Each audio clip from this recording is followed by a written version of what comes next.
Урматтуу могул жерде отурган жаштар, апалардын кадырына жетелик.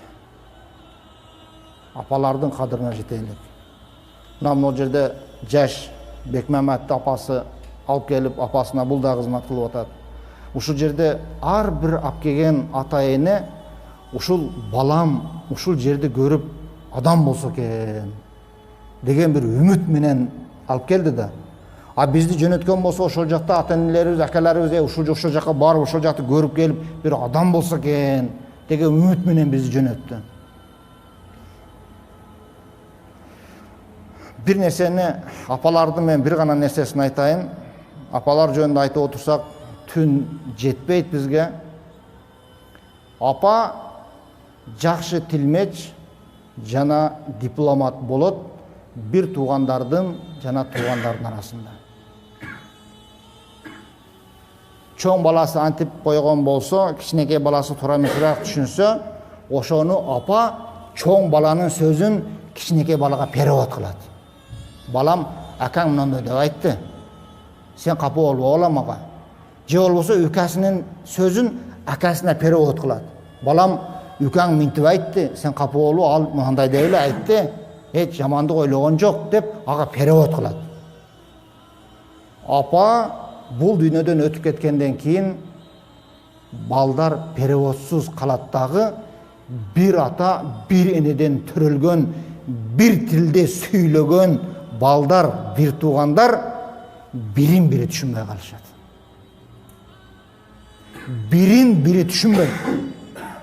Акасынын тили үкасы түшүнбөйт, үкасынын тилин эжеси түшүнбөйт, эжесинин тилин сиңдиси түшүнбөйт. Үйдө береке качат, үйдүн куну учат. Бардыгынан айтат, кайран апам болгондо биздин башыбызды бириктирип, биздин сөзүбүздү бири-бирибизге перевод кылып, бири-бирибизди терскери каратпастан башыбызды бириктирип турчу экен. Кайран апам дейт. Апа өтүп кетип калганда гана ошондой кадырына жетпестен биз тирүү кезинде кадырына жетишибиз керек. Тирүү кезинде кадырына жетишибиз керек. Ошондуктан пайгамбарыбыз Мухаммад саллаллаху алейхи вассалам энелердин кадам алдында бейиштеп бекер айткан эмес, туугандар. Азыр мисал үчүн мына биз мамлекетибиз кантип оңдош керек деген ой Кыргызстанда жашап жаткан азыр ар бир адамдын башында болуп калды. Кичинекейлер да түшүнүп калды ушул нерсени. Мурда эч ким түшүнбөйт эле, себеби Союз кезинде мына жашадык, эч ким ал жогору жак боюнча баш оорутпайт эле. Азыр кичинекей бала дагы жогору жак боюнча баш оорутуп калды. Биз биринчи мамлекетибизди өнүктүрө турган, эң биринчи мамлекетибизге кошо турган чоң салым эмне экен? Түз сүйлөө. Жакшы сөздөрдү айтуу. Бири-бирибизди колдоо. Ушул эле. Кыргызстан кембагал, Кыргызстан жакыр, Кыргызстан түгөнүп кетип атат, Кыргызстан антип кетип атат деген сөздөргө мен кошулбайм. Себеби мына бул жерде 15 күндөн бери жашап атабыз, салыштырып көрдүңүздөр. Бул жерде шыңырап агып аткан суу жок. Туп-тунук чыгып аткан булак жок. Ушунча талалар жатат, өсүп турган жаңак токойлор жок. Эч нерсе жок. Жаткан кара таш, анан кум. Бирок Алла Таала кенен өзүнүн рызкысын берип койгон. Кудай кааласа биздин Кыргызстанга буга караганда дагы канча эсе рызкыны берген.